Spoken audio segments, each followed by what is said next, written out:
will see your life shift. You will start to feel more in control, and you will have more of those moments and those mornings where you wake up in gratitude and happiness, and you can maintain that longer. Some days you wake up and you instantly go into a panic attack, instant anxiety, thoughts are racing. There seems like there's nothing you can do, and it's just kind of like you woke up there. And some days you wake up without having to do anything. You're automatically grateful, full of gratitude. There was nothing you had to do to get there. You just automatically woke up in this half glass full kind of mentality. So what's up? What's the difference between those 2 days? Are you bipolar, or is there actually something deeper going on that you can get in control of if you just knew the formula there? Why is it that we can live the same life day in, day out, but on certain days we wake up in one energy, and in other days we wake up in complete opposite energy? What's going on there? I wanted to make this video because this is something that has happened to me a lot, and it was one of those things that was making me feel crazy, because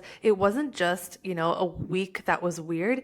It would be every single day was completely different, and I felt like I was on a seesaw of emotions and riding this weird roller coaster that I didn't know what ticket I bought that day, kind of thing. Eventually you get sick of riding the ride. You want to stop and analyze and be like, okay, well, what's actually going on? I got sick of feeling like I didn't know how I was going to be waking up the next day, or I didn't want to be so emotionally fragile where I couldn't maintain the things I was learning around personal development. So when I actually sat down and I reflected on what was going on in those 2 days that made them so different, why did one day seem like such a high? I was riding the gratitude train, and then the next day I would be completely down, depressed, sad, feeling like the world is against me, so much doubt. What was going on there? Today, I'm going to break this down for you because I know I'm not alone in this. Also, this is not the video I was planning on making this week. By the way, I had a whole different video planned around identity and stepping into your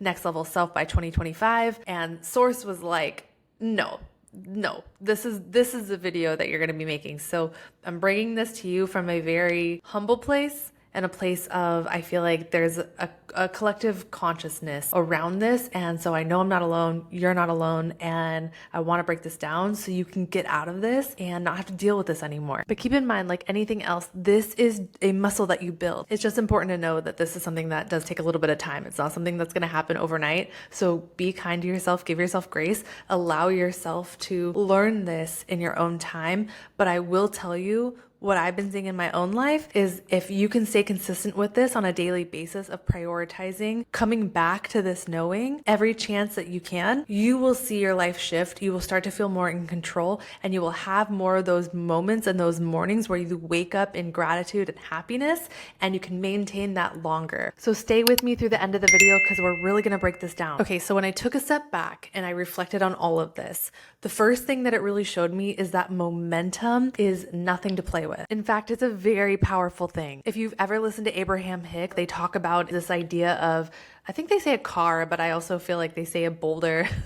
They talk about something heavy going down a hill and how that represents anxiety, fear, worry, doubt, any undesirable emotion. Basically, you view it as a large boulder or a car getting pushed down a San Francisco style hill, like a 90-degree angle hill. That boulder or that car or whatever is rolling down it so fast because it's got all this momentum, it's got all this speed, it's already going. There's nothing you can do to jump in the way of it to try to prevent that boulder or car from stopping, because basically the momentum is going so fast and it's got too much energy behind it that all you can do in that moment is let it roll. Don't try to get in the way of it, because when you do, you get hit. All you can do when the momentum is so heavy on those undesirable emotions is just let them roll, but let them roll with a consciousness saying, oh, I have awareness. I see that's happening. I accept and I own that that's the feelings that are coming up for me. Even though they're undesirable,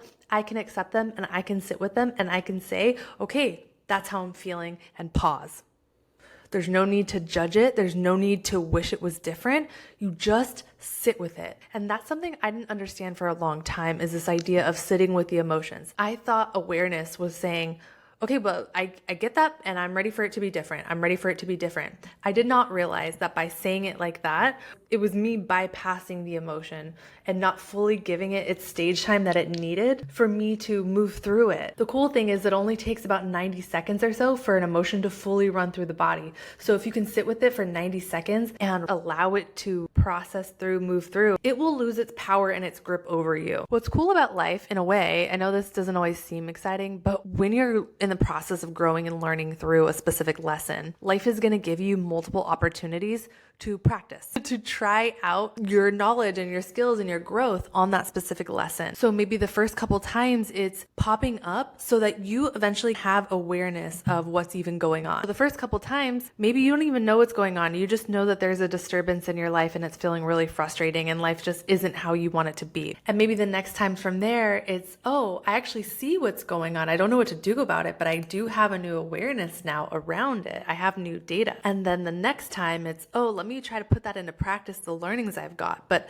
because it's brand new to you, you've never learned this before, you've never done it in this way before, it's not going to be perfect. It's a brand new skill that you're trying out. Don't let people fool you. Gratitude is a skill. Feeling happy and abundant is a skill. Trusting the universe and the process and your life is a skill. These are muscles that you have to build, aka repetition, consistency with the thing that you're learning. I used to tell my clients all the time around things that they thought were so quote unquote simple, like self-love. Like that's a skill that you build. That's not something that just we're born knowing what to do with it, even though it sounds so simple and so obvious. It's really not. It's a key foundation to our life. Things that we're talking about here are the foundation to living well. So take them serious and give yourself grace as you're learning them. So anyways, the next couple times, right, you're going to get an opportunity to try out the awareness that you have. And then after you get going a couple times, then before you know it, you're not even going to need the car, the boulder to go down the hill. You're going to be able to catch it before it even gets to the tipping point. You're going to have so much awareness that you can prevent it from getting to that point. And now you're building new momentum in an opposite direction. See, something I'm learning about anxiety and undesirable emotions is that trying to stop them while experiencing them is almost impossible, if not fully impossible. The key is to get out ahead of them. And the way you do that is through the consistent actions that you take on a regular basis all the time. This is why things like meditation and breath work, for example, are very powerful and so helpful. But you're not just doing them for the very next moment you're about to have. Yes, you can use them for that. You can use them as a quick, oh my gosh, I need to breathe right now because I'm about to go on stage or whatever. But the true reason I believe that we practice those tools is because it's practice for life. We're practicing how to live our life better through those techniques and those tools. And so the way that they're the most effective is if you can practice them on a daily basis, because that's going to build your momentum of a calm being and somebody who doesn't react so much to their emotions, but actually pauses before making a decision. To be really honest, I didn't take meditation, for example, seriously until my emotions were so unstable. I felt completely out of control. I was having panic attacks left and right. I wasn't sleeping. My thoughts were racing like crazy, and that was happening more than it wasn't. And I finally got to a point where I felt like I couldn't keep that cycle going. I knew that this idea of trying to rush and worry and stress all the time had only taken me to more of that. And I realized that the pain of experiencing more of that was worse than the uncomfortability of choosing to stop doing that as my normal reaction. Change is uncomfortable, but what I'm noticing is that truly the main growth that we experience in our life and the big leveling up, it never happens when we're comfortable, right? When we're comfortable and life is smooth sailing, and those are beautiful times too, but that's not when we're reaching the peak of the potential of who we are and can be in this world. We experience the best version of what we're capable of being in life when there's some adversity, when we have to have some grit to get through, to push through the tough times and still show up anyways. Those are the moments where we learn the most about ourselves. So So I know it's annoying now, but if you can find some gratitude for this moment that you may be in or those hard times you've had, those are the things that have built you. Those are the times that have shown you what you're capable of and have given you the evidence that you don't even know you're leaning on to keep moving forward. Okay, so we know all of that. So now let's dive into the formulas. What I did, and this is something I want you to do for your own self, because this might look a little different for you depending, right, on your life, your situation, what's going on in your world. So I understand this idea of how you set yourself up in the evenings is going to impact how you wake up in the mornings. I knew that I wasn't just waking up for no reason, feeling anxious and full of worry and racing thoughts. There had to have been something the day before that was more of the cause, that was tipping the domino for them. I first had to sit with what was even going on. I knew that when I woke up, I felt extremely tired, so I wasn't sleeping very great. I knew that my thoughts were racing and I was overthinking. And there were specific fears that were replaying in my head, and I was trying to tune them out or affirmation over them instead of just acknowledging what they were. I had to take a step back and look at them. So for me, the biggest thing was scarcity mindset. I had a huge fear of not having enough money, just kind of lack in general. And so when I was looking at that, I was like, well, when does that come up the most for me? And the pattern I found was that it oftentimes happened when I knew I didn't show up as fully for myself as I could have. So for example, I'm a Gemini, so my brain has two brains. I love researching, learning. Like, I'm proudly a forever student because it fulfills my soul. It's so fun for me. But there comes a point where we can research ourselves to death. I really believe that your subconscious knows when you are not taking action, and your research has become procrastination. It's just, we know this internally, we know it. What I didn't realize is that that was actually me subconsciously telling myself I didn't believe in myself. But consciously, I was saying, "Ooh, I don't want to do it," or "That seems hard," or "I'd rather do this thing. I'm more passionate about learning and researching, and I want to get all the info first before I take action." It's not that I'm not going to take action. I just need more information first. And do you kind of see how that's me holding off on my greatness in a way? How many times have maybe you done that? Delaying action with perfectionism instead of just taking messy action and apologizing later, fixing it later, learning as you go. What I'm finding is that as I've taken steps, and even if they're really small steps, I'm talking like a small little post on social media, what's happening is I'm getting clarity as I'm taking steps. Something that Tony Robbins talks about is this idea of happiness is actually progress towards the goal. Happiness is not the fulfillment of the goal. True happiness, like, yeah, that feels really good, but that is not lasting. What is lasting fulfillment, happiness, is the sense of forward progression. Like, we're making forward momentum in our life towards something that we're proud of, excited about, we believe in. It's our gifts coming to life. So when you're not even taking small steps because you're reasoning with yourself that you need to have more information or you need to get things perfect and organized better or whatever it is before you can take that action, that's you suppressing your gifts. That's you suppressing your belief in yourself and shutting yourself down. Because even if the small steps don't really fully turn into anything, or they end up rerouting you, you end up going a whole different direction than where you thought you were going to go. It's amazing to watch the physiology change within yourself. You feel so good, so empowered and confident because you're like, yeah, like I freaking took steps. I didn't 100% know what's going to happen. I don't even know if it's going to turn into anything, but it felt really good. And I learned that actually it's not as hard as I thought it was. And actually I know more than I think I do. And actually I have more information now because I got clarity from trying the thing. And now I know ways I don't want to do it, or I know ways that I do want to do it. I will tell you, since starting this YouTube channel again, because I started it, I think a few years ago, and I kind of just let it go. I was kind of just half-assed putting stuff on, not really thinking about it. And now that I'm actually making consistent videos every single week, they're a bajillion times better than they used to be, all because of this consistent action that I'm taking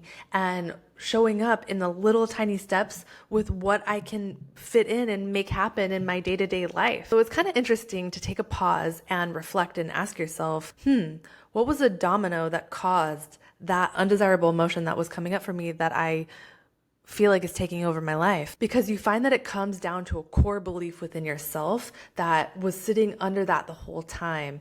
And once you face it, you look at it and you say, wow, I didn't realize all of this was me just not believing in myself. Then you can actually do something with that and you can feel more empowered. And that internal level up will allow you to stop the loop that you've been feeling stuck in. So I hope you can kind of see what I did there. I realized that anxiety was the effect, not the cause. Overthinking and the racing thoughts and the lack of sleep was because previously I didn't show up great how I wanted to, how I really could have. And I was lying to myself and reasoning with myself and pretending that I was fine when I wasn't.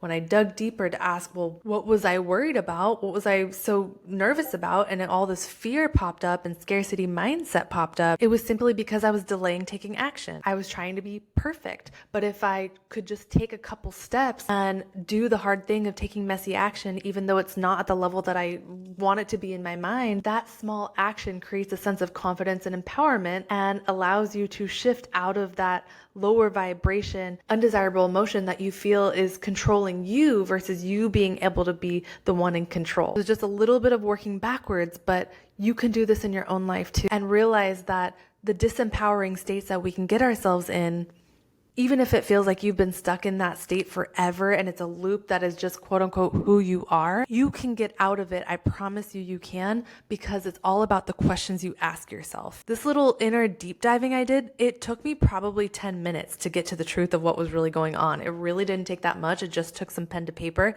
me sitting with myself and looking at it. And what's cool is the very next day I slept so much better and I showed up in that full sense of gratitude and happiness. And that was the small change. And I realized moving forward, all I need to do now to prevent that from happening is to just take the action I know I need to take and just to show up anyways, because now I have a deeper connection to a why to do that. And this is where the gratitude comes in for the undesirable emotions, where before this felt like a bother and an annoyance where, oh my gosh, I feel just anxious and I don't know why. But because the loop I felt stuck in for so long was hurting so bad to be in, it forced me to do this discovery work and realize that my non-action ended up being the root cause of my anxiety. And so in those moments, even when I still don't want to take the action, I know that if I don't, tomorrow, I'm going to probably be anxious and not the best version of myself that I want to be and know I can be. Now I can't unsee it. And since I had this realization, I have been able to beat anxiety every single time. Or if it does happen to pop up, I can shut it down because I'm able to talk to it different because I understand it more. Anxiety for every person is not just a blanket statement. My anxiety has a specific message for me, just like yours and Susie over there. I really try to take emotions not at face value anymore, but to understand what was the root cause. And I even do that with the happy emotions. So let's move to the other side of the scale here. Okay, so if there was a formula for the undesirable anxiety that I was feeling, there must be a formula for happiness, right? And the reason I want to know that is because I want to be able to repeat it. I don't want to just hope that happiness is going to show up again. I want to be in control of designing my life. And also it's important for me because after all these years of personal development work, I'm very aware that gratitude is a super emotion. Gratitude, living in a state of abundance, that is what brings everything that you desire to you. So I want that to be my autopilot. I want that to be the bigger momentum going on in my world. It's interesting because a lot of times we don't even realize how comfortable we can get in our own misery and victim mindset. Sometimes it feels good to not do anything or to feel like there's nothing you can do or to feel stuck somewhere because that's where you've been for so long that there's comfort in that. And that was me for a lot of years. So I get it, but at some point, if you're somebody who really is destined for greatness and there's big things that you want to do in this world, I don't think that your higher self is going to allow you to stay feeling complacent there. I think internally there's going to be a bit of a push-pull going on, this inner conflict feeling that's going to have you asking bigger questions, feeling like, oh, I can't sit here anymore. I have to get out because that's not the life that you're meant to live. The happiness formula that I came up with, I talked about it briefly, but I want to touch on it deeper because there is so much more to this idea of action alleviates anxiety. Happiness really is found in those moments where we feel like we've shown up for our life, where we got the call for something and we answered. It doesn't have to mean that you changed and saved the world in a moment, but what it means is that in the moment with the information that you had, you took as big of a step as you felt you could take. The cool part is that's all you have to do every single day. I was listening to this audiobook from Neville Goddard and he talks about being more present in our day-to-day life and how that's the most powerful thing we can do, because when we are present in our life, that means that we're trusting the process, we're trusting source, and AKA trusting yourself, because you are the source of everything in your life. It's the ultimate self-belief practice. And I didn't even realize that till I heard that. And I was like, oh my God, that makes so much sense.